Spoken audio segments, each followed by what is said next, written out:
What's good, y'all? It's your boy Blaze. Y'all watching Win TV. Today we got a special one, man. We got super producer JDOT. What's good, baby? Chilling, bro. What's the word? How you feeling? I'm feeling good, bro. Getting ready for this holidays. You know how that is. But what's good with you? What's new with you? Chilling, maintaining, bro. Same shit. I Grinding. hear you, bro. Trying to make a living. I hear you, bro. I see you doing your thing, bro. It's been years. You've been pushing, definitely grinding.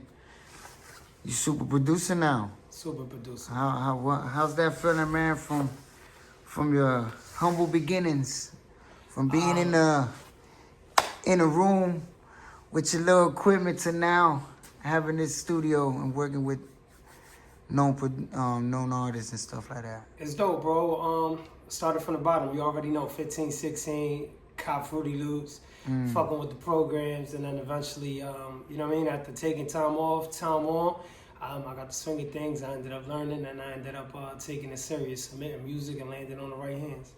Was this always like your passion? Like you knew this since you was younger? Like, you know what? Yo, bro, tell you true story how I started music. This is real shit. So my mom's brother lived with us. It was like 2 a.m., 3 in the morning. I wake up. I was probably like 7th grade. I wake up, hear DJ music, loud as fuck, downstairs. I go downstairs. I'm tight because I had school the next day. I walk in the room and I'm like, yo, bro, what you doing? Like, put that down. He's like, you know what I'm saying? He was lit. He was turned up. Long story short, I put headphones on. He had 2 things playing. Vico C, which is a legend in Spanish music, hip-hop, and then Affirmative Action, which was produced by Dr. Dre. He was a DJ, so he was blending both of them together.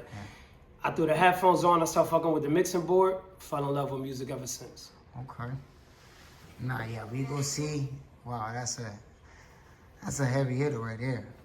Yeah, it was dope. Damn, it was blending acapellas with the beat. We got it to go together, and ever since then, like, I love the fact that, you know what I'm saying, you could get one song, mix it with another, and back then, there weren't no softwares like that. It was all digital, vintage equipment, so it was all hands-on. Okay.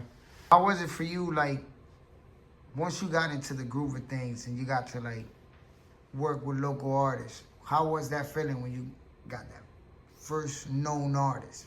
So my first placement came when I had an MPC. I never used an MPC in my life. I probably had it for like a week. It's a local artist by the name of Big Oo from Trenton, well known. I had him in my studio at the time.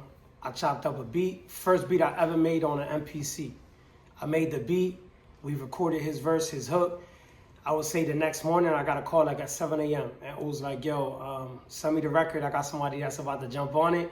Long story short, with Sheik Luch, I had the pleasure of my first placement ever with Sheik Luch. Ever. Wow. And he was popping at the time. How that was for you at that age? It was dope, bro. Like, I got the phone call. First thing I did was call my man K, like, yo, we got one. We got a placement. We about to take off.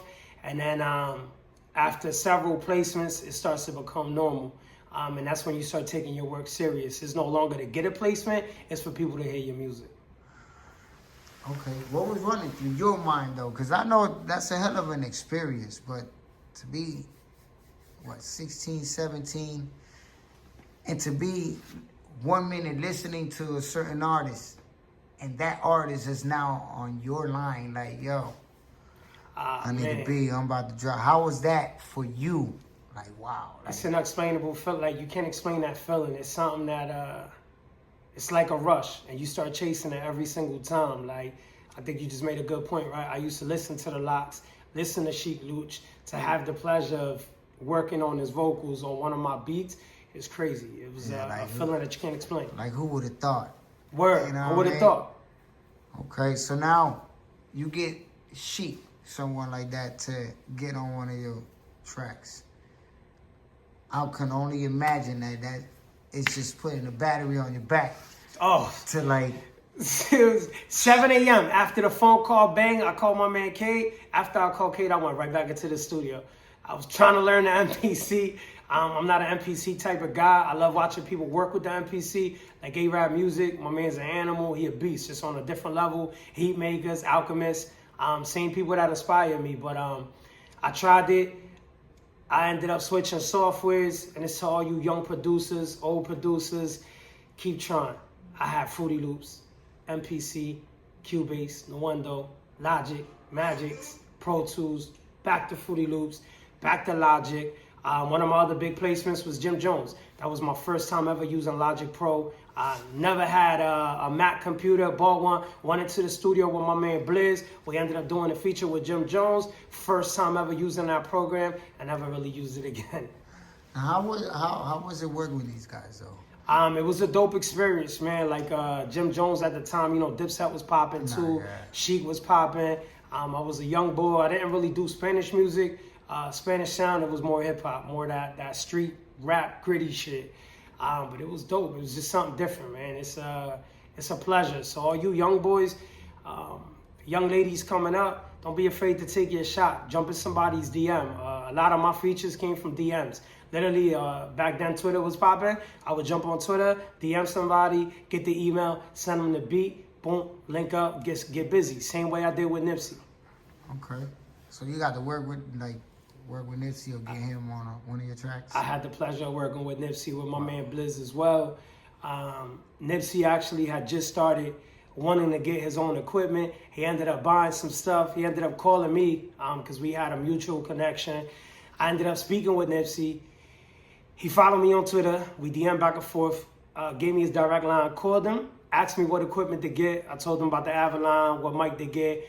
So. They ended up putting in the studio. Got flown out to LA, and we ended up linking and doing something crazy. Wow. Wow. To have Nip, and I'm talking about like Nip in the beginning, not. Yeah, I had gritty Nip, off the muscle. Real dude from day one. I didn't really get to know him on a personal level, but the relationship we established was dope, man. It was a vibe. Bro, that personally, that's like that's a big goal of mine. That was a big goal, big accomplishment. What? I knew Nipsey would be big, not as big as he was.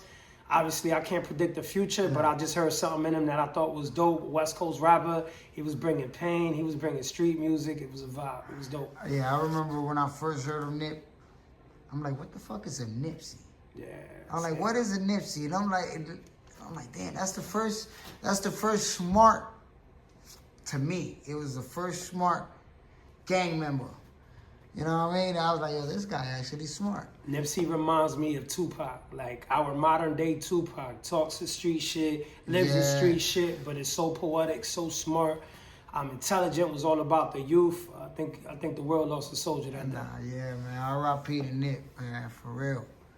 So now you said before you started doing Spanish, like how was that transition? And what made you want to do Spanish? I'll tell you. So I was popping with English music for a minute. I ended up linking with Sue Surf. Had the pleasure of speaking with Styles P. Got to speak with JDOT. We got them on some records. Engineered it. Recorded his whole album, North. Produced majority of it. And right around that time, my personal life, there was a little bit of tragedy. My same uncle that had put me on the music was fighting some demons. And prior to his dismissal, he had hit me like, he kept telling me all the time, like, yo, do Spanish music, you're gonna take off in Spanish. I really wasn't jacking the reggaeton sound. Mm-hmm. Like, I love listening to it, but that just wasn't for me. Like, I grew up in an environment, we grew up in Trenton, right? Like, it's rough living. So you establish yourself with your surroundings, you put your pain in the music. Spanish at the time was super commercial. So my uncle kept pushing me to do so.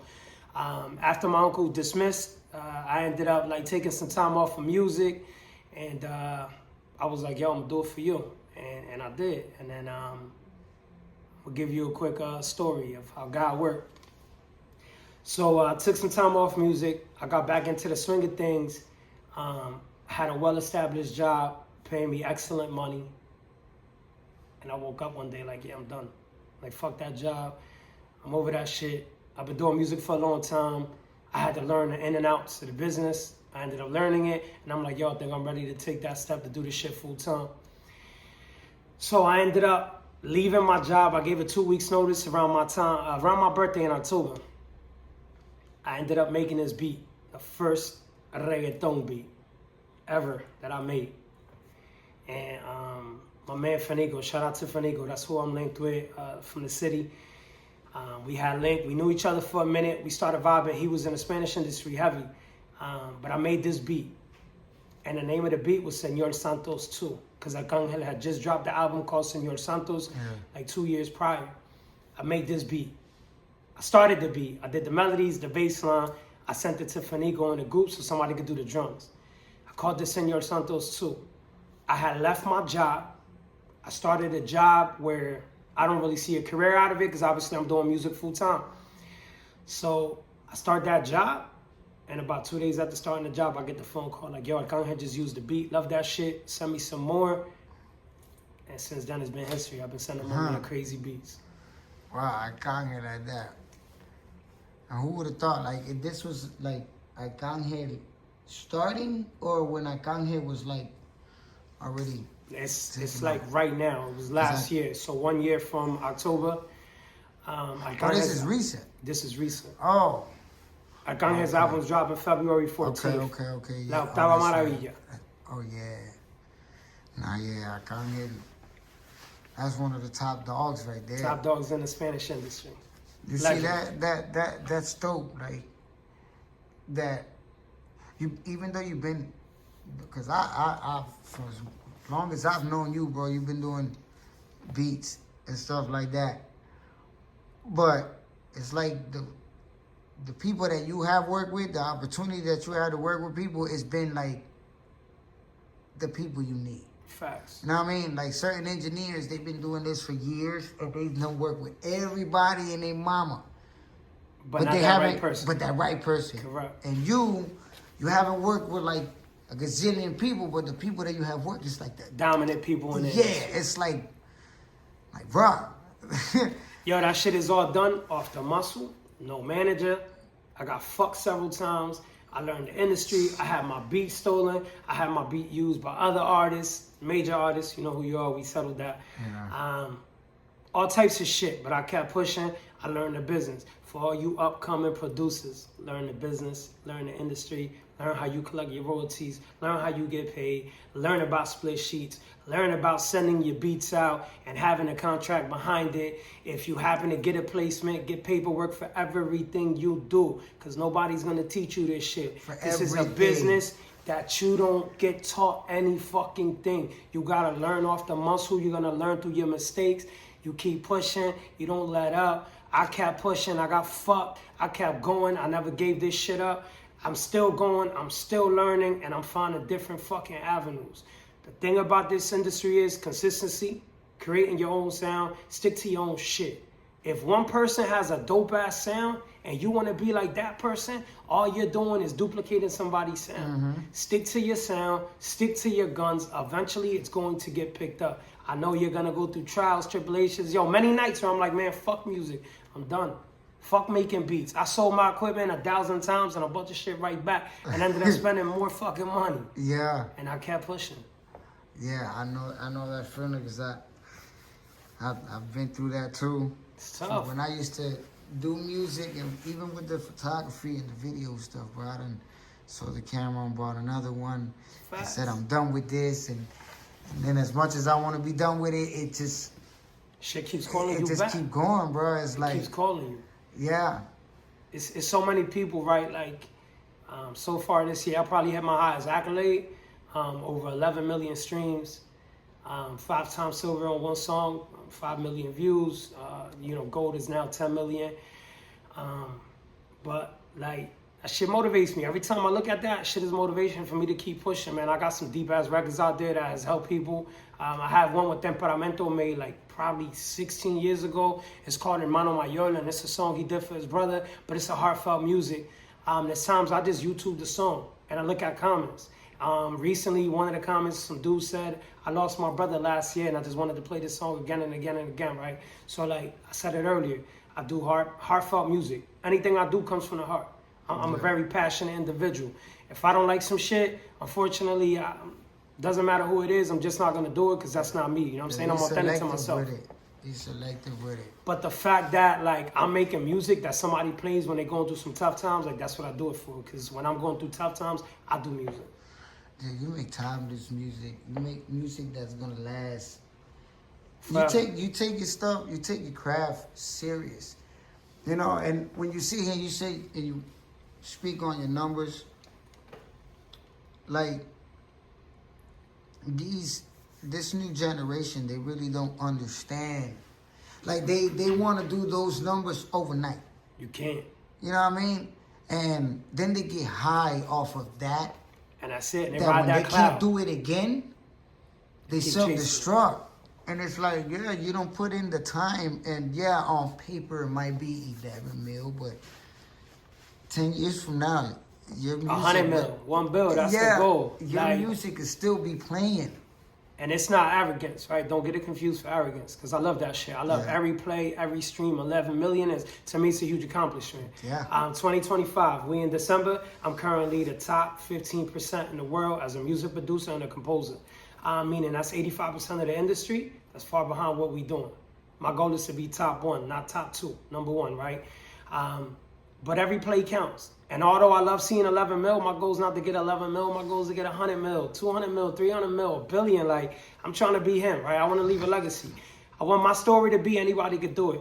And all you, again, anybody up and coming, you don't need that. You don't need chains. You don't need watches. You don't need diamonds. You don't need none of that shit. Leave all that shit behind. That's to make you lose focus. Labels get dummies. That's what they do. They look for dummies. They give you a chain. You get yanked. You good. You got your chain. Now what? How you about to pay your bills with your chain?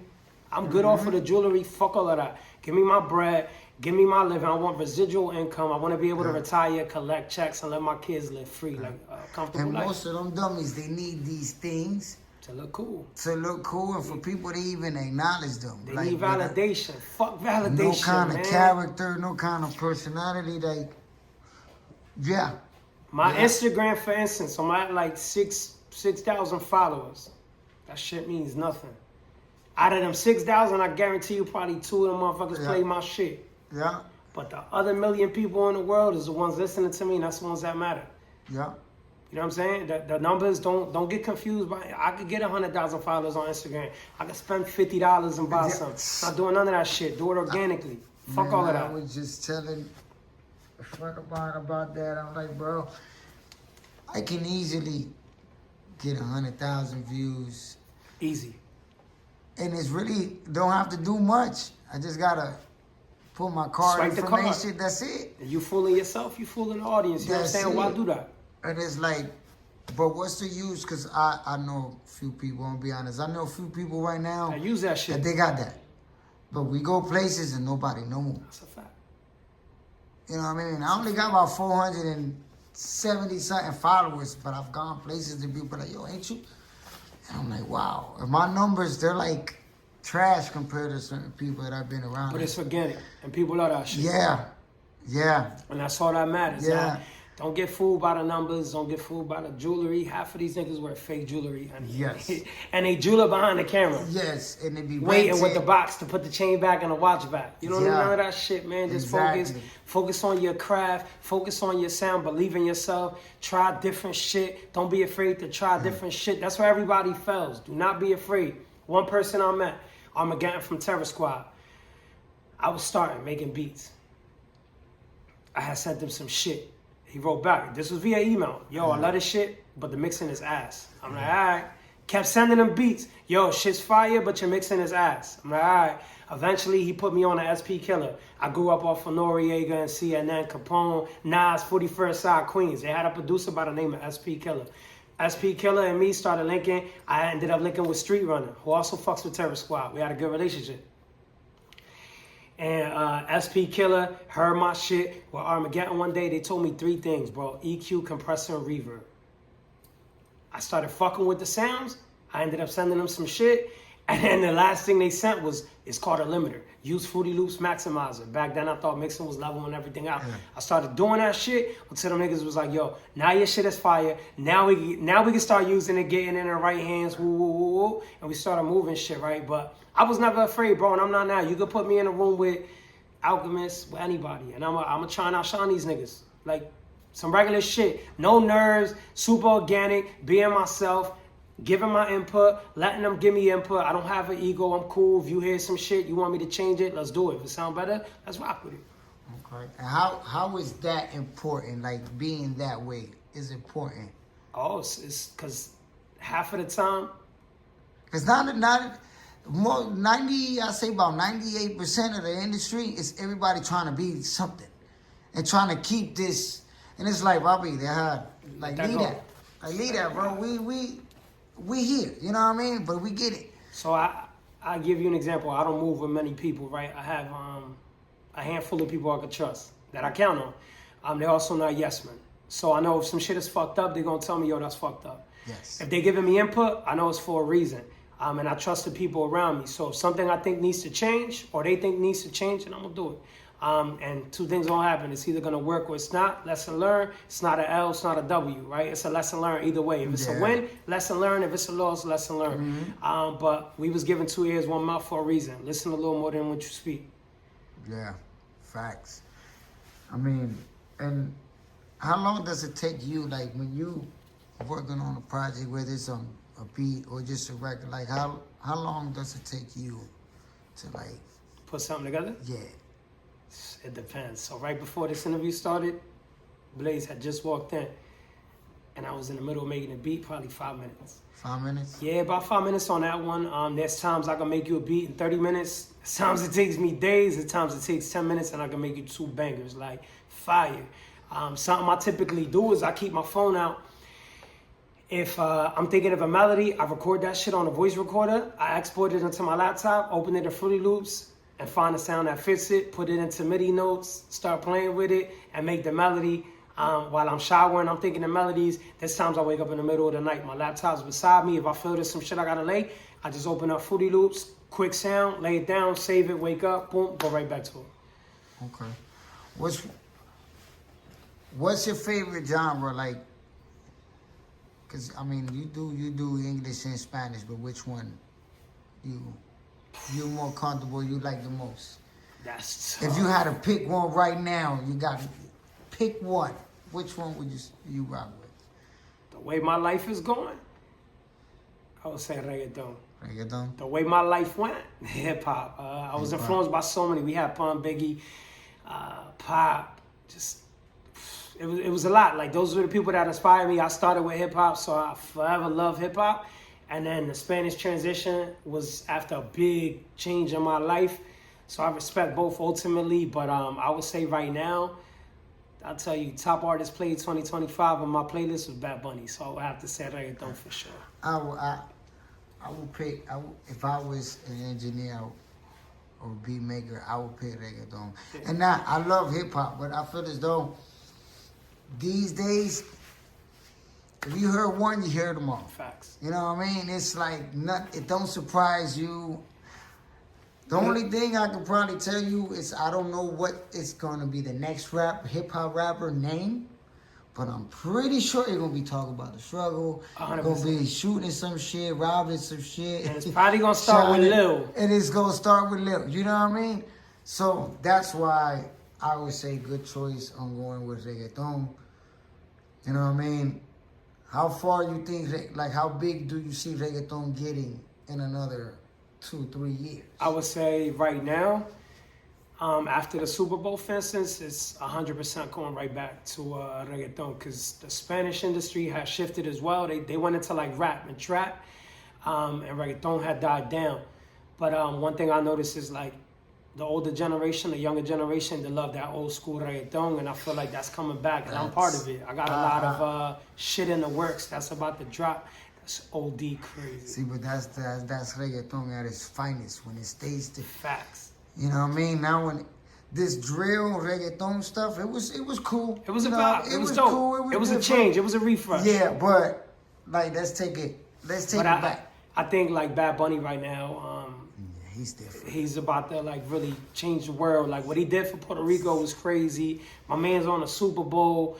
I think reggaeton's about to be like on a big stage, and I think it's gonna influence a lot of artists and upcoming producers to really work on that. How you feel about people tripping about him performing in the Super Bowl? Me personally, I feel like they're full of shit.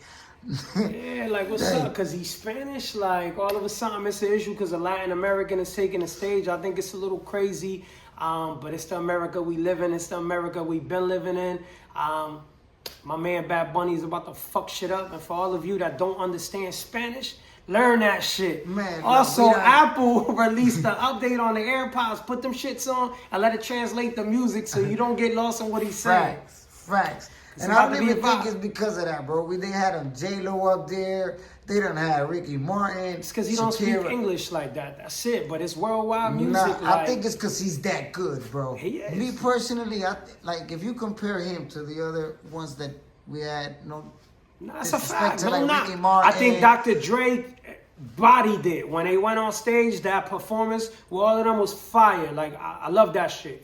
But I also think Bad Bunny's about to put on. My man's about to take Latins Bad to a whole Bunny, different level. He's different, bro. He's different. And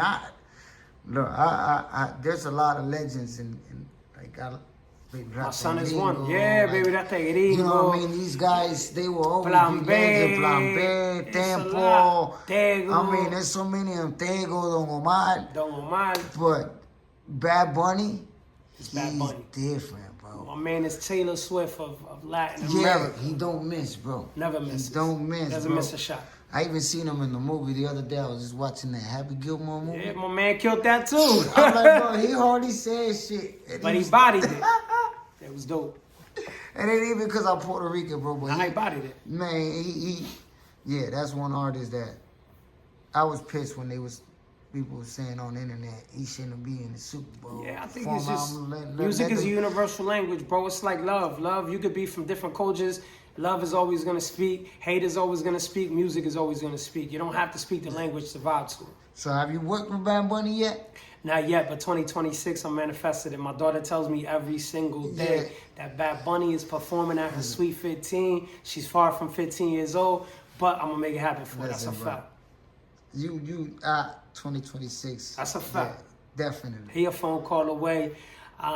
We got some major shit in the works for 2026. I can't really speak on it much, but another pioneer from reggaeton confirmed the record. What are some of the DJs or engineers that you look up to or that inspire you to do Reggaeton.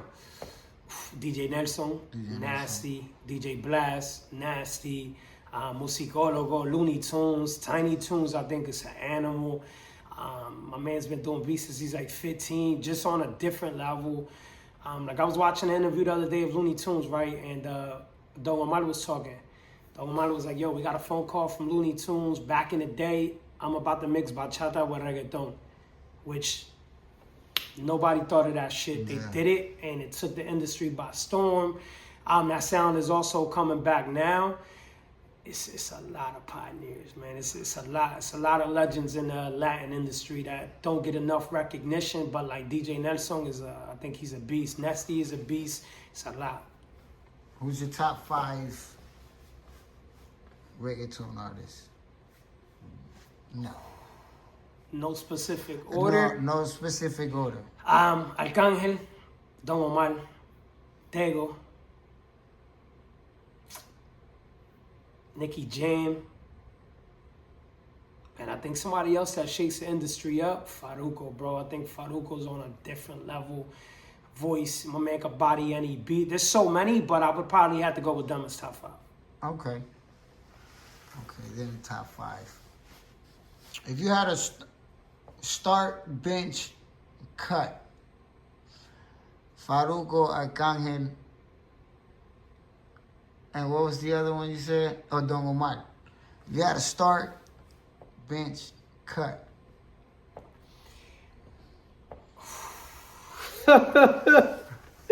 And this is no disrespect God, to this the is guys. no disrespect to Shout out nobody. to all of them. Shout out to all of them because y'all all great. Man. But we have to narrow it down. We have to start, cut, and bench. I would have to say Arcángel start because he's very, very, very universal. My man could adapt to anything sent his way. I think all of them could, honestly. I would have to bench Don Omar. because I know I could bring him off the bench, come back, and bounce off strong. And then unfortunately, Faruko, you get cut, my boy, but you make the practice team, and we come back to holler at you in a little bit. Yes. That's a tough one. That's tough. But I like it, though, because I agree with cutting Dogo Mine, not because he's, but it's Dogo Mine. Like, bro, you done did so much. Like, just you being, your name being part of the team. It's enough. We good. You know what I mean? You don't have to prove enough. that. But Arcangel, Faruko, yeah. It's enough. They gotta, you know what I mean? It's a vibe. Arcangel, he's nice. He's one of my top. That's crazy because when I first, because I was so into hip hop, I really, like, I listened to reggaeton, but I never really paid attention to it. But Arcangel is one artist that I got to, like, he grew onto me. My man, like, I remember seeing Arcangel in Philly, in Club Felton, when he first started, probably like 19, 20 years old. His mom was his manager. It was a club, probably like 50 people, 100 people. My man tore it down. Nicky Jam toured down there. Like, we seen mad artists just come up there, bro. So it's dope for me to, like, see my man come up from the bottom to years down the line be able to work with this nigga. Like, shit is dope. Yeah. Dope. Yeah, and to be at a level where you, like, Arcangel, he's at that level where he's a GOAT. I compare him to the Lil Wayne of the Spanish industry. A Bad Bunny would be equivalent to Drake. Cause I've been to, like, when I was signed, and it's crazy because when I got signed, I got to, like, when I've got to meet Pitbull, I got to meet Rick Ross, and Trina, Trick Daddy, but it was different when I met Pitbull. You know what I mean? Like, to get to Pitbull, you couldn't just walk in, like, he was a star. Yeah, you know what I mean? You couldn't even talk loud in certain hallways. You gotta jump fences to get. You gotta go through a lot to get to a nigga. It was like different when I got to meet Rick Ross and the Trick Daddies and them. So that's why I say, like, you got artists that are big, but you just don't know how big they are. That's a fact. You know what I mean? And even now, bro, like, I don't. To be real, I just shit.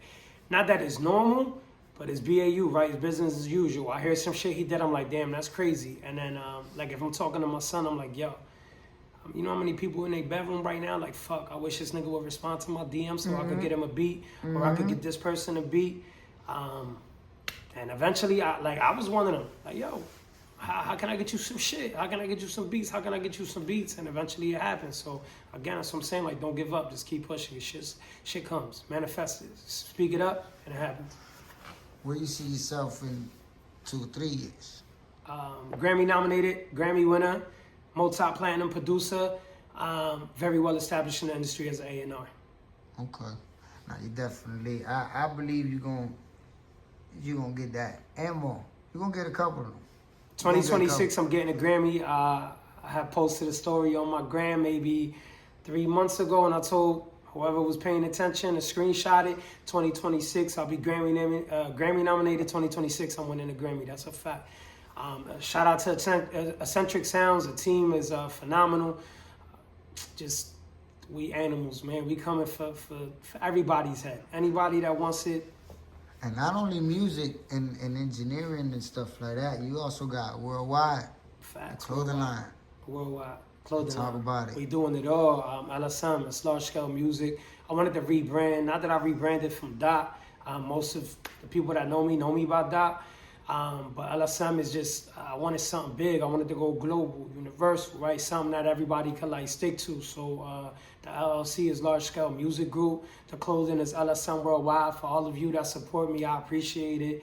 Hoodies always available, tees always available, hats always available, sweats always available. Whatever you need, high demand, let me know. I got it. We got you. Shout out to you. I'm real appreciative.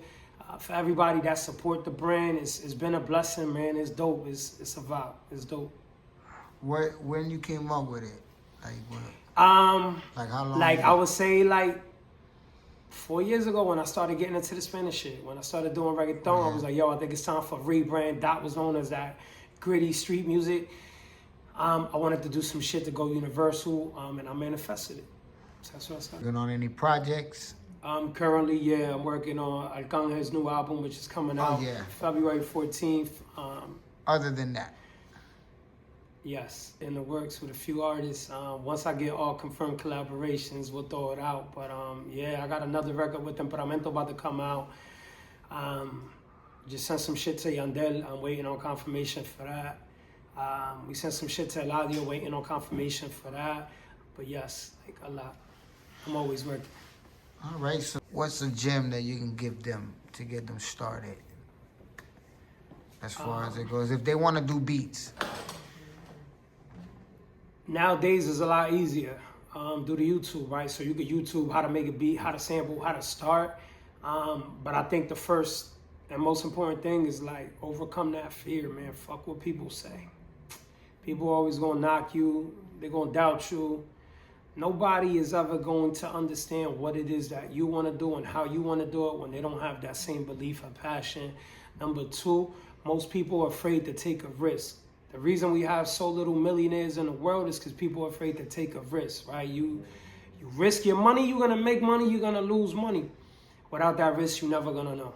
So take that risk. Like, fuck it. Spend $100 on Fruity Loops, man. I tell you, being an engineer, right? Because I'm not only a producer, I'm an engineer. You know how many cheap niggas come to record or they hit me like, yo, I'm trying to record, how much? I'm like, go $75 an hour, 3 hour minimum. All right, I'm going to hit you up when I'm ready. You hear they records, they talking about how much jewelry they got, how many diamonds they got, how many Benz they got. Niggas sell so many P's, all these kilos, they buy all these keys, and they travel the world, but they can't afford to record. They just got out, they just drove something new off the showroom floor. Meanwhile, they late to the session because they man's ain't. Like, put your foot down, man. Understand, if you got a studio and you charging to record, that's your business. They gotta respect your business the way they respect every other business. Like, you ain't buy the equipment for a motherfucker to be like, yo, give me a discount. You don't go into Best Buy, Walmart, and be like, yo, I want this TV, but I want it at a discounted rate because I'm a local rapper or a big rapper. Like, that shit is dead with, man. Oh, I should get a discount because I've been here 6 days in a row. Nah, don't matter. You could come 100 days in a row. Yeah. It is what it is. If you work a full-time job, you clock in, you get paid when you clock in. You don't clock in, you don't get paid. This is a job. Treat it like a job. And if you want a discount, come on Black Friday. That's a fact. Or hit me up. Yo, what's up? I don't have 225, I got 180. I got you. I'm gonna take care of you. But do not come into the studio talking about all the weed you sell and then can't afford a studio session. That's not valid. Facts. It's not cool. And another thing, me personally, I feel like the main important thing is be yourself. Facts. Be yourself, please. Like, life is so much better if you be yourself. We understand you better. Whether you going to get a beat, whether you're going to get someone is recording you, whether you're going to do an interview, whatever it is that you're doing, be yourself. Be yourself, man. Don't be afraid to be you. If you ain't rocking with what everybody else rocking with, that's just what it is. That's a fact. Like, I was always taught, right? When you're going for a job interview or you speaking to a label, give them you. Because if you go in that room as somebody that you not, they're going to like that person that's really not you. Yes. And when you give them you, they're going to expect that other person. Be yourself. Be yourself. You go way further being yourself. Be authentic. Keep it a buck. Facts, man. Not everybody's going to like you. Well, I appreciate your time, man. For real, though. I'm looking forward to seeing when these projects drop, see the reaction of the world, because I know it's going to be global. I appreciate you, bro. For anybody that doesn't know, man, my man Blaze been doing music for a minute. Yes. I knew my man for a minute.